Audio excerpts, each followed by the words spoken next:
အားလုံးပဲမင်္ဂလာပါဒီနေ့ကတော့မစင်တီမီတာပေတံ3နာလေးကိုသင်ပေးသွားမယ်ဒီစင်တီမီတာပေတံလေးကိုသုံးထပ်သွားပြီဆိုလို့ရှိရင်အမတို့ဒီပတ်တန်ဆွဲတဲ့နေရာမှာလွယ်ကူသွားမယ်ပေါ့နော်ဒီပေတံလေးကချုပ်စာမှတ်တဲ့နေရာမှာလည်းသုံးတယ်ပတ်တန်တွေဆွဲတဲ့နေရာမှာလည်းသုံးတယ်ပြီးတော့သူ့မှာကအမတို့ဆက်ဝိုင်းကြံပေါ့နော်ငငယ်ကစာသင်ခဲ့တဲ့တဲမှာဆက်ဝိုင်းကြံလေးပါတယ်လေအဲဒီဆက်ဝိုင်းကြံလေးပါတဲ့အတွက်အမတို့တောင်းမှန်ချိန်တာတို့45ဒီဂရီချိန်တာတို့ပေါ့နော်အဲ့လိုမျိုးချိန်တဲ့နေရာတွေမှာလည်းသုံးတယ်ပေါ့နော်အဲ့တော့ဒီပေတံလေးကိုလေ့လာထားမယ်တော်တော်များများတော့ဒီပေတံ3နာလေးကိုသိပြီးသားဒါပေမဲ့အခုမှလက်မနေပြီးတော့စင်တီမီတာကိုစပြီးသုံးတတ်တဲ့သူဆိုလို့ရှိရင်ဒီစင်တီမီတာပေတံလေးကိုနားမလည်ဘူးမကင်တတ်ဘူးပေါ့နော်အဲ့တော့အမကအခုကလေးဝေးပတ်တန်လေးတွေအတွက်ဇယားလေးတွေသင်ပေးထားပြီးသွားပြီအဲ့ဒီဇယားလေးသင်ပေးသွားရင်အမပတ်တန်လေးစဆွဲတော့မှာပေါ့နော်ပတ်တန်လေးစဆွဲတဲ့အချိန်မှာဒီစင်တီမီတာပေတံလေးကိုလုံးဝနားလည်ထားမှသာလိုက်ပြီးဆွဲနိုင်မှာပေါ့နော်အဲ့တော့အမကဒီမတိသေးတဲ့သူလေးတွေအတွက်ဒီစင်တီမီတာပေတံ3လေးကိုသင်ပေးတာပေါ့နော်တကယ်လို့ကိုကသိပြီးသားဆိုရင်လည်းဒီဗီဒီယိုလေးကိုကြော်သွားလို့ရပါတယ်ဒါကတော့မသိတဲ့သူတွေအတွက်ဒီကရည်ရွယ်ပြီးတော့သင်ပေးတာပေါ့နော်โอเคအဲ့ဆိုရင်မတို့ဒီပေတံအကြောင်းလေးစပြီးပြောမယ်ဒီပေတံမှာဆိုလို့ရှိရင်မတို့ဒီမှာ1 2 3 4 5 6 7အဲ့ဒါလေးရကြတော့မတို့စင်တီမီတာပြောတာပေါ့နော်ဥပမာ1စင်တီဆိုလို့ရှိရင်ဒီပေတံထိတ်ကလေးကနေပြီးတော့ပေတံထိတ်လေးကနေပြီးတော့ဒီထီက1စင်တီပေါ့တော့1ထီက1စင်တီပေါ့2စင်တီဆိုရင်ဒီပေတံထိတ်လေးကနေ2ထီက2စင်တီ3စင်တီဆိုရင်လည်းပေတံထိတ်လေးကနေ3ထီက3စင်တီပေါ့အဲ့လိုမျိုးတောက်ချောင်းမှာတော့သွားပါမယ်ပေါ့နော်ဒီပေတံတစ်ခုဆိုလို့ရှိရင်ပေတံရဲ့အလျားမှာဆိုရင်မတို့60စင်တီမီတာအထိရှိတယ်အဲ့တော့ကိုကဥပမာ5စင်တီလို့ပြောလိုက်လို့ရှိရင်ဒီပေတံထိတ်ကနေဒီ5ဆိုတဲ့ကဏ္ဍလေးထီကဒါ5စင်တီပေါ့နော်ဟုတ်ပြီနော်အဲ့လောက်ထင်တာလဲမယ်ပြီးရင်မတို့အလဲကောင်းမှာ plus လေးတွေပါတယ်ဒီ plus လေးတွေကတစ်ခုအကွာဝေးရ plus လေးတွေက 0.5 ရှိတယ်နော်အဲ့တော့မတို့က 0.5 ဆိုရင်ပေတံထိတ်ကနေဒီ plus လေးက 0.5 ဒါဆိုရင်နောက်ထပ်1ဆိုရင်1ပေါ့နော်1ရဲ့အရှေ့က plus လေးဆိုရင်ဒါ 1.5 နောက်ပြီး2ရဲ့ရှေ့က plus လေးဆိုလို့ရှိရင် 2.5 3 3.54 4.55 5.56ပေါ့နော်အဲ့လိုပုံစံလေးနဲ့သွားမယ်ပြီးရင်မတို့ဒီဂျာ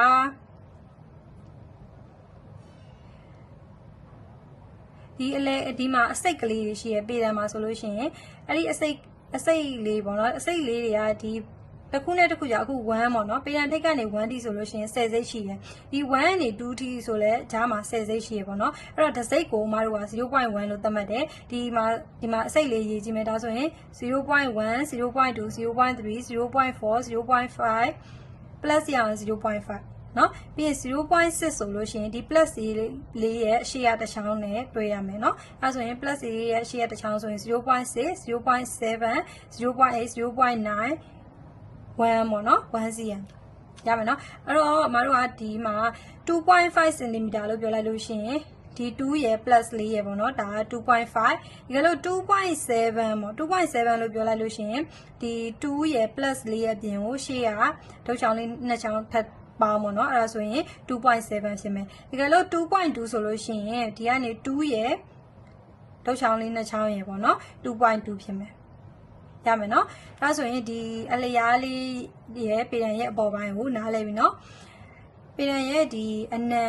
အောက်ပိုင်းကိုဆက်သွားမယ်အောက်ပိုင်းမှာဆိုလဲမတို့ဒီမှာ plus လေးတွေပါတယ် plus တစ်ခုက 0.5 ဆိုတော့ဒီကနေဒီလိုဆို 0.5 1 1.5 2 2.5 3 3.5 4 4.55 ပေါ့နော်ဒါဆိုရင်ဒီအနံပေါ့ပေတံတစ်ခုရဲ့အနံဒီကနေဒီထိရကြတော့ဒါ5 cm ရှိရရမယ်နော်ဆက်ဝိုင်းလေးကိုသွားမယ်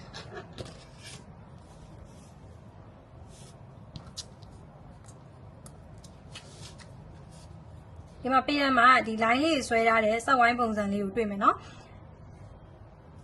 အဲ့ဒီဆက်ဝိုင်းလေးမှာမတို့ကဒီမှာ V ပုံစံလေးပေါ့ line အကြောင်းလေးတစ်ကြောင်းရှိရယ် line လေးလေအဲ့ဒီဟာလေးကမတို့45ပေါ့ဒီမှာပေတံလေးမှာလည်းရေးထားတယ်သူဒီ line လေးတိုင်းကြည့်လိုက်ရင်ဒီမှာဆိုရင်ဒီအချောင်းလေးကဒီမှာ45ဆိုပြီးတော့45ဆိုပြီးတော့ရေးထားတယ်ဒီဘက်မှာလည်းအဲ့လိုပဲဒီအချောင်းလေးက45ဆိုပြီးရေးထားတယ်ဒီခလေကောင်တက်တဲ့ဆို60ပေါ့နော်ဒါငယ်ကမတို့စာတင်တဲ့နေရာမှာလည်းအကုန်လုံးပါပြီးသားပါနော်ဒါဆက်ဝိုင်းချမ်းသုံးတဲ့ပုံစံလေးပေါ့အဲ့ဒီမှာမတို့ကထားလိုက်ပါတော့ဒီမှာမြင်းတစ်ကြောင်းရှိတယ်60 degree ဆိုလို့ရှိရင်အမတို့ဒီမှာဆက်ဝိုင်းချမ်းရဲ့ဒီနှစ်ခုပေါ့နော်ဒီ line လေးနှစ်ခုစုံနေနေတာအဲ့နေရာလေးကိုတမတ်မှတ်မယ်အပေါ်ကဒီမှာ60ဆိုရဲတန်းတန်းမှာဒီ40လေးနဲ့အတူတူပဲပေါ့နော်ဒီတန်းတန်းလေးကိုမှတ်လိုက်မယ်ဒီ line လေးကိုမှတ်လိုက်မယ်မှတ်ပြီးတော့ဒါမျိုး တန်တန်ဆွဲလိုက်မယ်အဲ့လိုဆွဲရဲဆိုလို့ရှိရင်ဒါတောက်မှန်60 degree ပေါ့တောက်မှန်60 degree အဲ့ဒီမှာကိုက45ဆွဲပါဆိုလို့ရှိရင်ဒီတောက်မှန်60 degree နဲ့မတို့ဒီခလေလိုင်းလေးနဲ့တန်တန်ထပ်လိုက်မယ်ဒါမျိုးလေးနော်ဒီနှစ်ခုစုံတဲ့နေရာမှာဒီခလေကောင်လေးဖြစ်နေရမယ်ပြီးတော့ပေတံနဲ့တလူအောက်ကမြင်ရတယ်တဒန်းနဲ့ဖြစ်နေရမယ်အဲ့ဒီမှာဒီဟာလေးအဆက်လေးမှတ်လိုက်ဒီဟာလေးအဆက်လေးမှတ်လိုက်ပြောချင်တာဒီဒီဇောင်းလိုင်းလေးကိုပြောနော်အဲ့ဆက်လေးမှတ်ပြီးလို့ရှိရင်ဒါမျိုးလေးဆွဲဒါဆိုရင်ဒီနှစ်ခုရဲ့ခလေကောင်မှာဆွဲတာဖြစ်တဲ့အတွက်45 degree နားလည်မယ်နော်သူ့နှစ်ခုရဲ့အလဲကောင်ကနေမြင်းလေးတစ်ချောင်းထွက်ပါလို့မတို့ကအလွယ်ပြောလိုက်လို့ရှိရင်ဒါ45 degree ဆွဲရမယ်နော်ပေတံကနေကြည့်ပြီးတော့ပေတံရဲ့ဒီမှာဆောနာပြောသလိုပဲစဝိုင်းချမ်းလေးရဲ့ဒီမှာပေါ့နော်ဒီမြင်းတက်တက်မှာပေတံလေးကိုတက်တက်လေးထားလိုက်မယ်ခလေကောင်မြင်း60 degree နဲ့ဒါလေးကိုတဒန်းနဲ့ထားမယ်ပြီးရင်ဒီကထွက်တဲ့ဟာ45လေးကိုမှတ်မယ်မှတ်ပြီးတော့ဒါမျိုးတန်တန်လေးဆွဲပေါ့နော်ဒီနှစ်ခုရဲ့အလဲကောင်ကနေပြီးတော့မတို့အလဲလိုင်းလေးတစ်လိုင်းဆွဲ2 cm တက်ပါပေါ့ဥပမာဒီကနေဒီထိဆိုရင်ဒါ2 cm တက်ပြီးဆွဲပါဆိုရင်မတို့ဒီလိုမျိုးလေးဆွဲရမယ်ဆိုတာကိုဒါနားလည်ရမယ်ဒီမြင်းလေးက45 degree ရမယ်နော်အားလုံးပြီးသွားရင်နောက်ထပ်အမတို့ဒီမှာအဲ့ဒီ45 degree စက်ဝိုင်းချက်နဲ့မဆွဲကျင်ဘူးပေါ့နော်မဆွဲကျင်ဘူးဆိုလို့ရှိရင်တခြားဘာနဲ့ဆွဲလို့ရသေးလဲဆိုတော့မှတ်ထားလိုက်ပါ line လေးတစ် line ရှိတယ်ဟော45 degree ထောင်ပေါ့45 degree ထောင်လို့ပြောလိုက်ရင်ကိုကတကယ်လို့ဒီတိုင်နေမထောင်တတ်ဘူးပေါ့နော်နိုင်တတ်ဘူးဆိုလို့ရှိရင်ဒီစက်ဝိုင်းချက်မသုံးဘဲနဲ့ထောင်လို့ရတဲ့နည်းလည်းရှိရဲ့ဒီမှာမြင်း line လေးတစ် line ပေးတာ60 degree တောင်းမှန်ထောင်ပါဆိုရင်မတို့ကဒီမှာပေတံမှာရှိရလေဒီပေတံရဲ့အောက် line လေးနဲ့ဒီ line လေးကို line နဲ့ထပ်လိုက်မယ်ပြီးရင်ဒီမှာပေ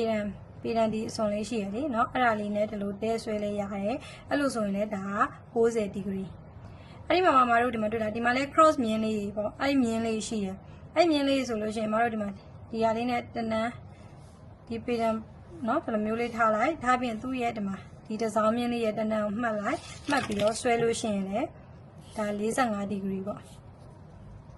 အဲ့မျိုးဆွဲလို့ရတယ်ဒီဘက်အတွက်ဆွဲမယ်ပေါ့မတို့ဆွဲမယ်ဆိုလို့ရှိရင်လည်း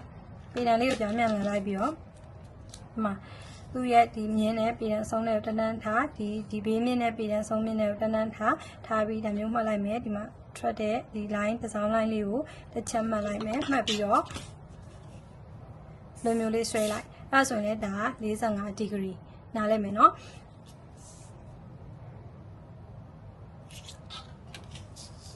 ပေတံမှာမတို့ဒီအဲ့ဆိုရင်တောင်းမှန်ဆွဲတာလေးနားလဲမယ်နော်နောက်တစ်မျိုးကဘာရှိသေးလဲဆိုလို့ရှိရင်ပေတံကိုဒါမျိုးတနန်းဆွဲထားတယ်ဆွဲထားပြီးတော့တောင်းမှန်ထောင်ပါဆိုရင်အမတို့ကအဲ့လိုတွေမထောင်ချင်ဘူးဆိုရင်ဒီမှာပေတံမှာအမတို့ဒီမှာ line လေးရှိရတယ်နော်ဒီလို line လေးအဲ့လို line လေးနဲ့ဒီအောက်ကမြင်းနဲ့တနန်းထားပြီးတော့ဒါမျိုးတက်ရင်လည်းဒါ60 degree တောင်းမှန်ထောင်တက်လိုက်တာပဲပြီးရင်အမတို့တောင်းမှန်သင်္ကေတကိုဒါမျိုးလေးပြနော်ဒါမျိုးဆိုရင်ပြတိုင်းတောင်းမှန်60 degree ထောင်ခိုင်းတာလို့သိရမယ်နော်အဲ့လိုနေရာမှာလည်းသုံးတယ်တကယ်လို့ကိုကအဲ့လိုမထောင်တတ်ဘူးဆိုလို့ရှိရင်လည်းတခြားဘယ်လိုထောင်လို့ရတယ်လဲဆိုရင်ပေတံရဲ့အစုံဆွမ်းနာပြောသလိုပဲဒီမှာပေတံရဲ့အစုံမြင့်နဲ့ဒီပေတံမြင့်နဲ့ဒီဟာနဲ့ကိုတစ်ထပ်တည်းထပ်လိုက်မယ်ထပ်ပြီးတော့ဒါမျိုးထောင်လိုက်ရတယ်အဲ့လိုထောင်ရင်လည်းဒါ60 degree ပဲโอเคအဲ့ဆိုရင်အခုအမသုံးပြသွားတဲ့ဒီပေတံ3နည်းလေးတွေကိုအားလုံးသိမယ်ပေါ့နော်နောက်တစ်မျိုးကအမချုပ်စာမှတ်တာလေးပြောပြပေးမယ်